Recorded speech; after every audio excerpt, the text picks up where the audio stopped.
Hello, this is the Harboring Light. I'm Mary. I give a conservative perspective about the world around me. And I want to mention feedback is greatly important. So you have comments, questions, concerns, or even show ideas, be greatly appreciated.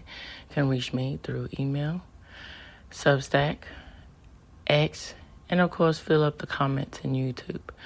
And on Sunday, I will post my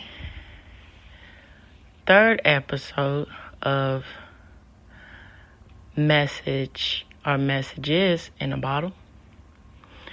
And I think it'd be Messages in a Bottle more appropriate because, I'm not saying just one thing.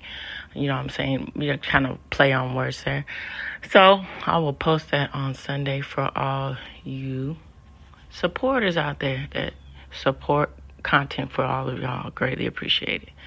And you enjoy my content and you would like to be a supporter, click on that link and it's $5 a month. All right, so this episode is about Mexico. I appreciate all of you listeners out there from Mexico, but to keep up with the holiday theme of, well, it's not really a holiday, let me rephrase that. To keep up with the theme of Halloween, I'm going to focus in on the foods that are eaten to celebrate the Day of the Dead. All right, so let's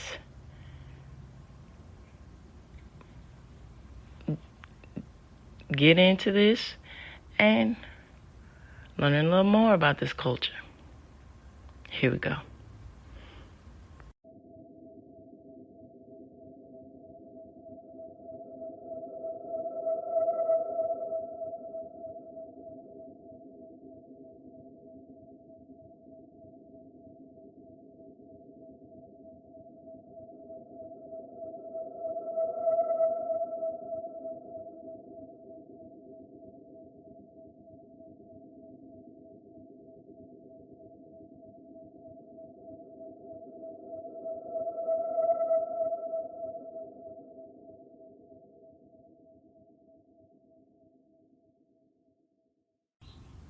All right, so before I get into the facts and details about food from the Day of the Dead, celebrating that, I'm going to give thoughts.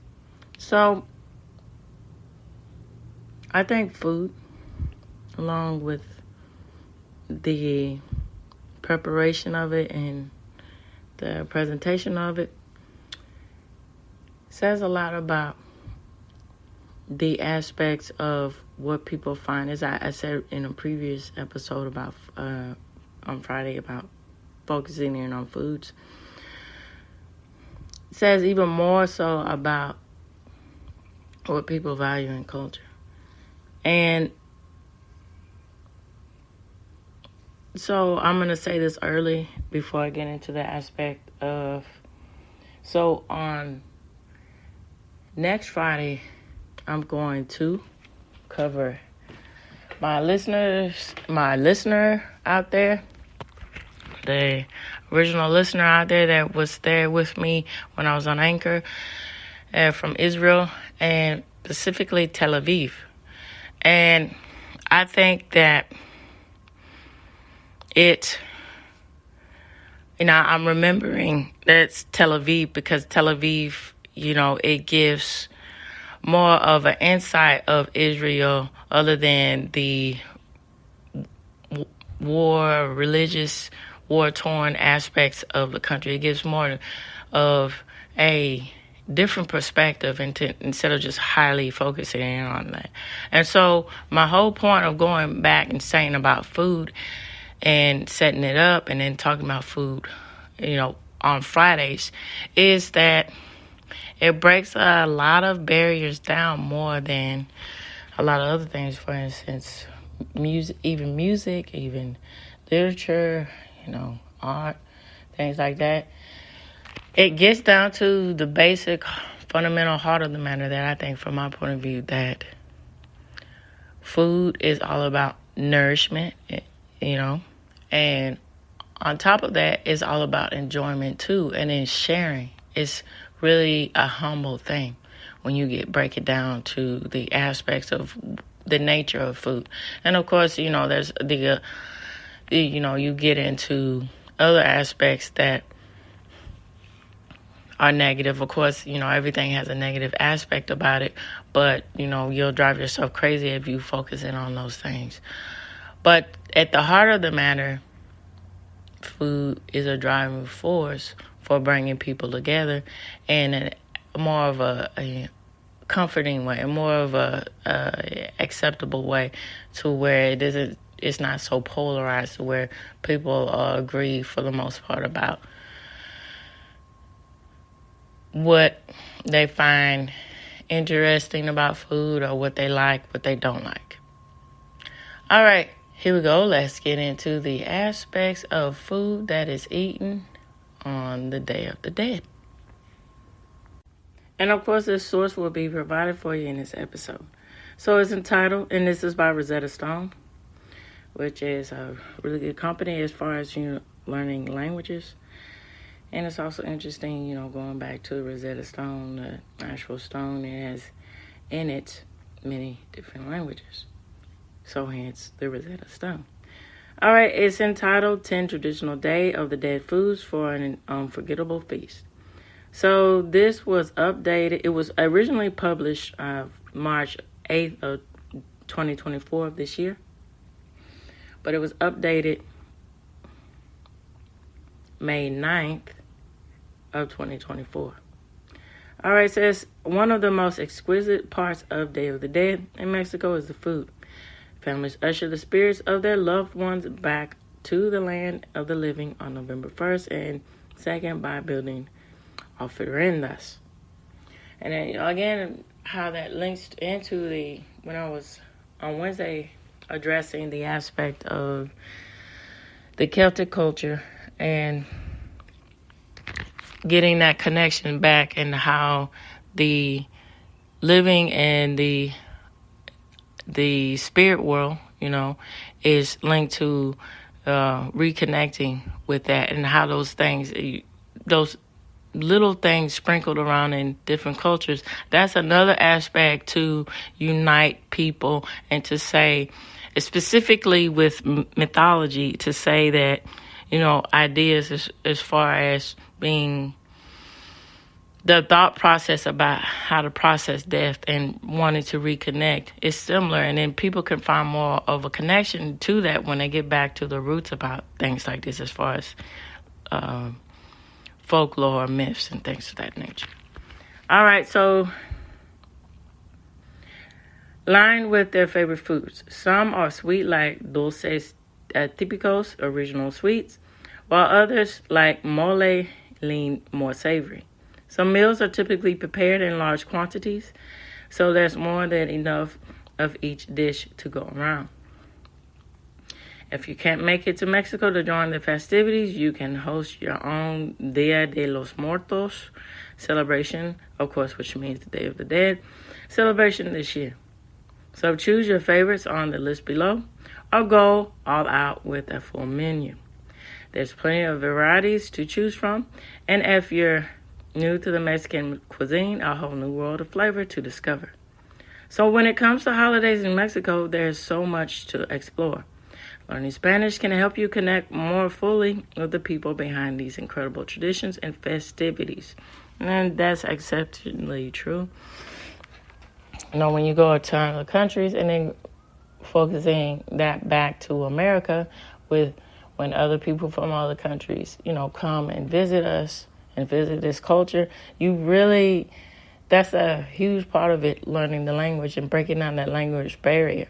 So when you get into the heart of that, and I think that's very profound to say, it makes it more of a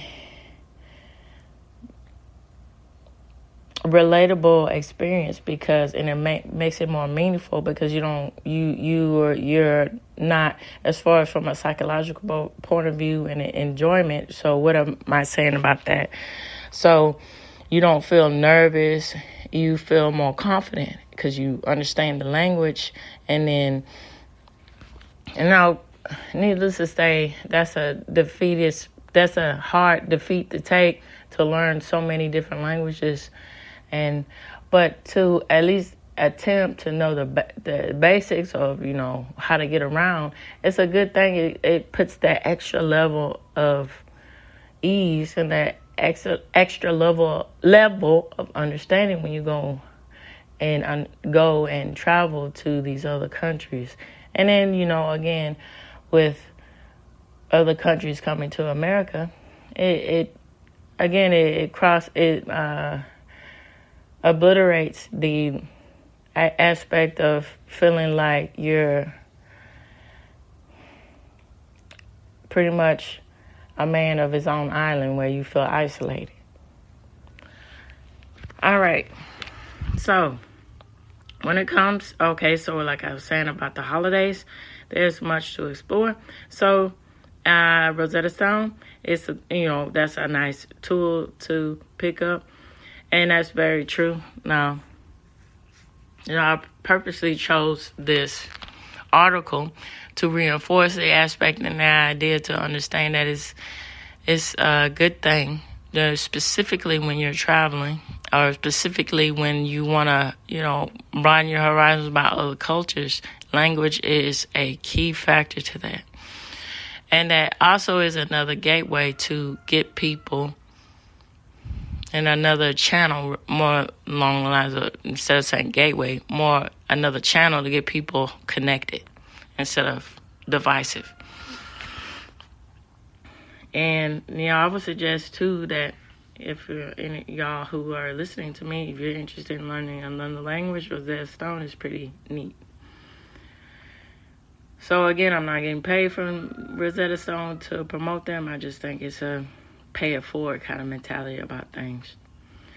So, the essential role of Mexican cuisine. Unlike most Mexican food served in the United States, traditional Mexican cuisine is part of the UNESCO's representation list of intangible cultural heritage of humanity. So, es muy significante, which means that's very significant. That's because food practices are not just about the palate in Mexico. They are also linked to the earth, growing practices, social interactions, and rituals. Though the special dishes and drinks prepared for Day of the Dead are abundant, they are going to focus on the top 10 and provide details about their variations. Okay, number 1 is mole. Mole is a rich and satisfying sauce that originated in pre-Hispanic culture. So cooks would blend chili peppers, pumpkin seeds, and tomatoes together, probably in a natural dish with this mixture called mole, and often served over cooked meat. And it's interesting too with sauces. It gives a different edge as far as the aspects of how meat tastes. And something as simple as, well, it's not really simple, but just playing with the idea of chocolate and meats, that sweet and savory balance, and people do that, and it's just interesting. It's another example on top of how mole can shape the aspect of meat and how it's traditionally eaten. Well, depend on your region, but that's nice. After the arrival, the Spanish mole, as we know it today, was invented during the colonial,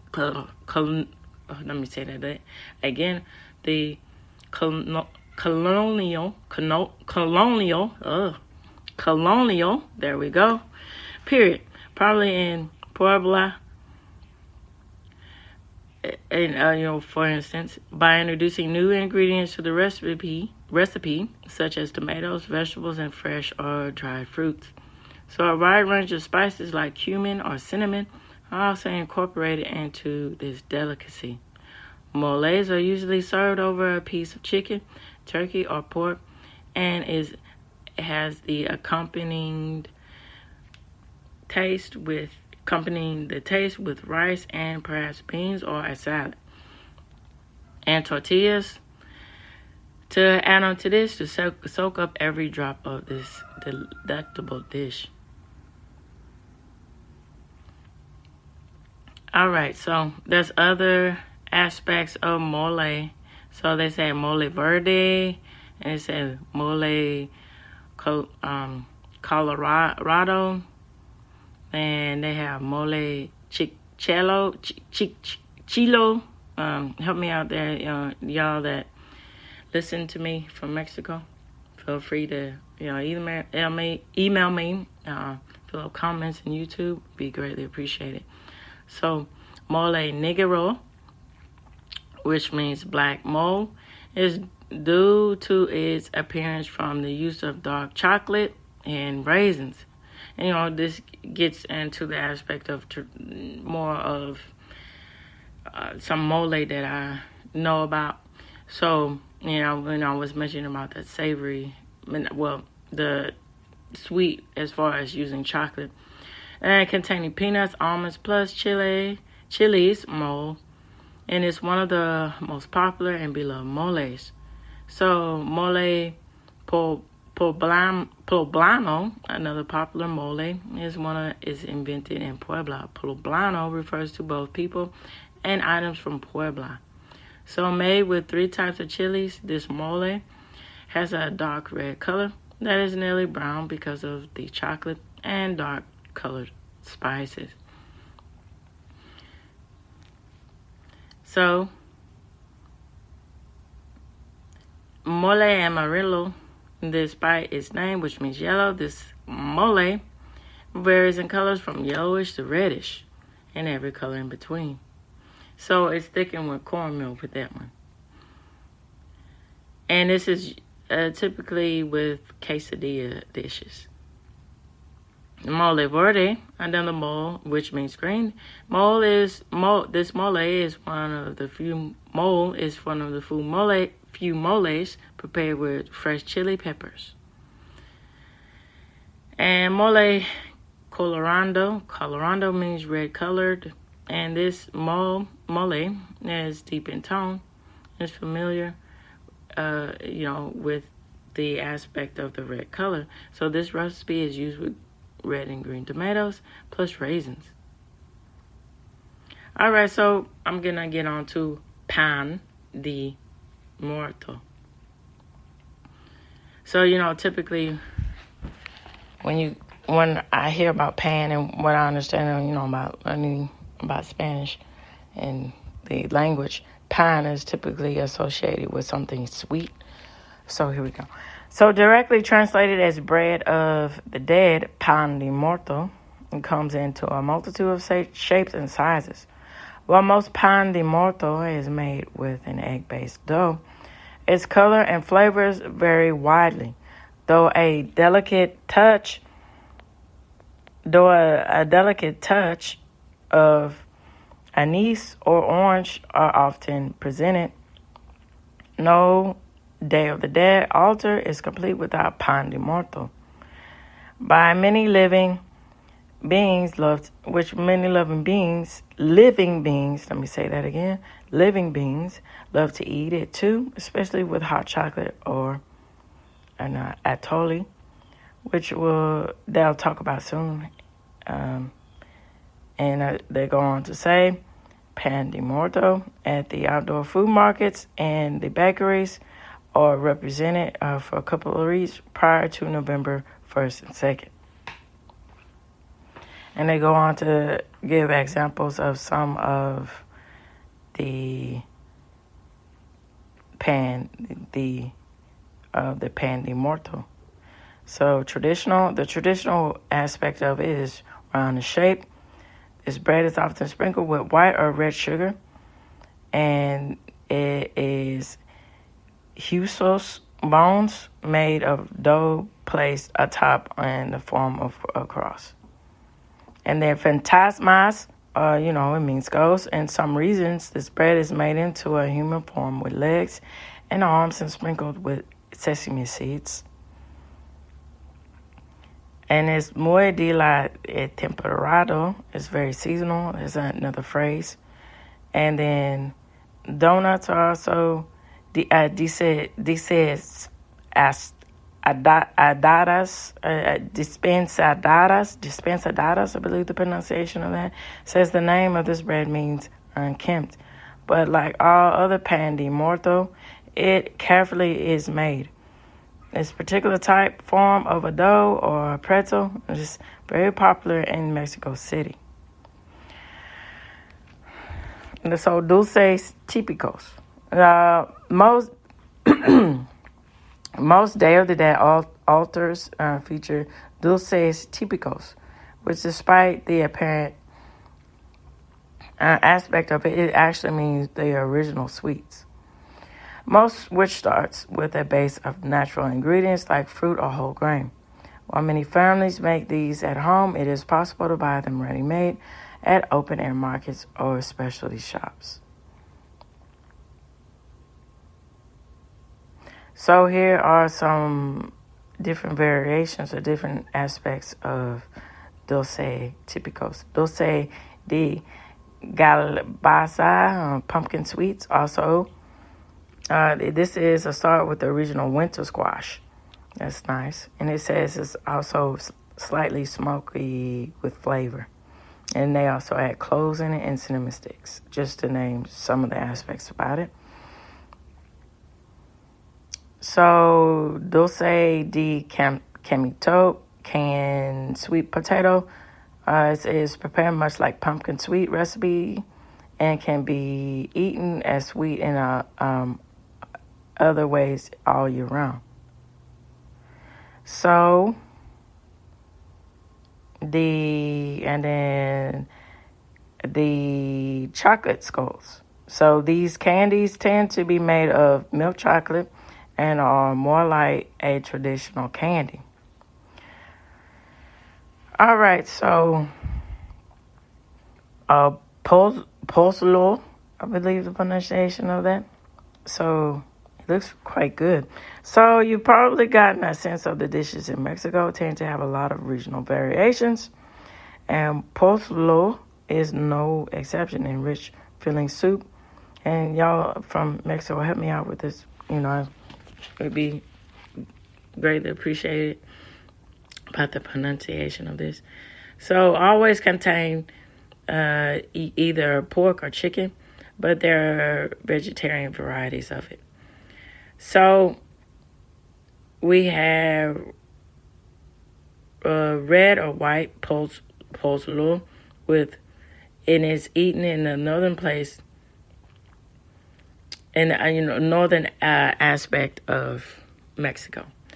So what makes it really marvelous are the toppings. It is accompanied by tostadas and freshly sliced vegetables like radishes, avocado, and lettuce.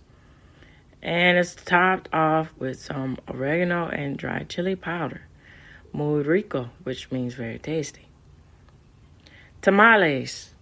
So, like a lot of other authentic Mexican foods, there are innumerable types of tamales, a food originating pre-Hispanic culture as one of the gastronomic treasures of Mexico. Tamales are rich with significance, and since corn was and continues to be the most basic staples of the culture for many, tamales symbolizes a connection between the earth and the living and the dead.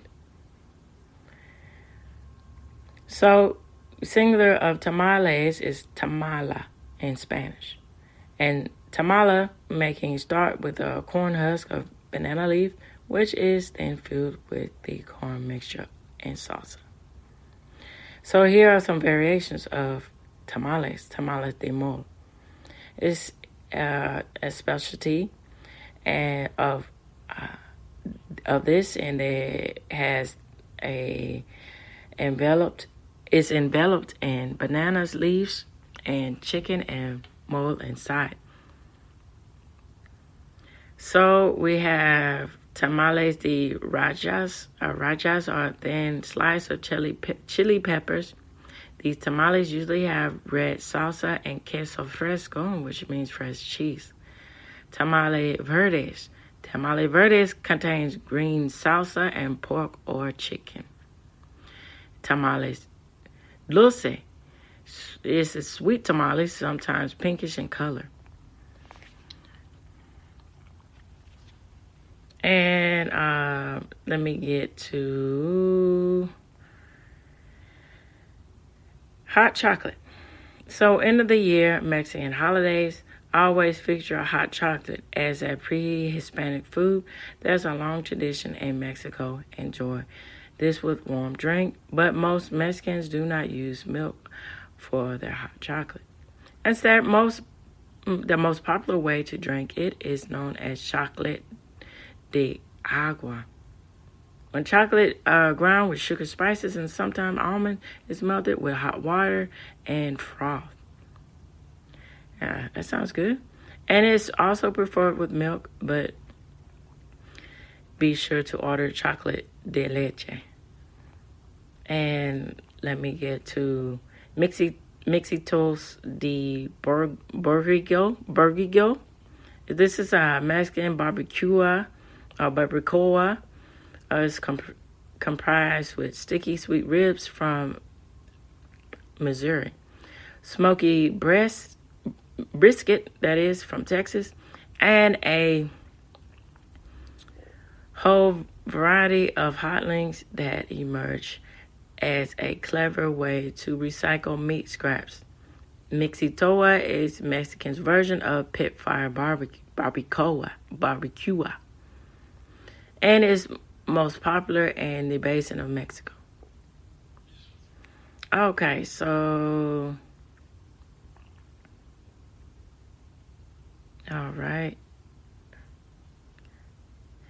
Pronounce it chic.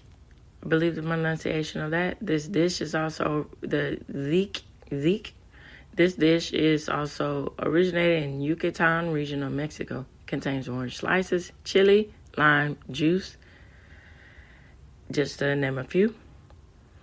And it is incredibly refreshing and a popular side dish to balance out the heavy, rich flavors of the dish listed above. And I'll go into that. And it's the peak it is at peak from November to January in Mexico. So pollo. This ancient Mayan roots is dish in the Yucatan and is essentially a giant tamale. So starting with a thick corn-based salsa, spices, and meats are added. The entire package is wrapped in banana leaves. So unlike traditional tamales, this pollo, mukbil pollo, is slow cooked in an underground pit. So the heat of the stone that is filled with the pit, it works to slowly transfer the heat. And I'm going to end on atole. Atole is a thick grain-based drink made with a flavoring sweetener, and it is usually corn. With an ultimate variation on a theme, atole is often eaten with tamales. Atole blanco is a plain atole, but it can also be made with fruits such as strawberries or with chocolate. That's quite sweet. So it goes on to say, with Dia de los Muertos menu, visit your local Mexican market for ingredients and have fun exploring the new dishes and flavors. And it goes on to say, too, that the food serving during Dia de los Muertos is quite incredible, but there are plenty of other ways to partake in the holiday. So, and it encourages to go on to learn more about the history and the popular festivals of everything, and how-to guide. It gives links about it of building your own ofrendas and things like that about the Day of Dead Flowers. It goes all out, and it says, whether you are preparing for Dia de los Muertos at home or abroad. And it goes on to... Okay, sweetie. It goes on to emphasize the importance of learning new languages. All right, so this reaches the end of the Harboring Light. Tune in, turn up, and absolutely take care out there. Bye-bye now.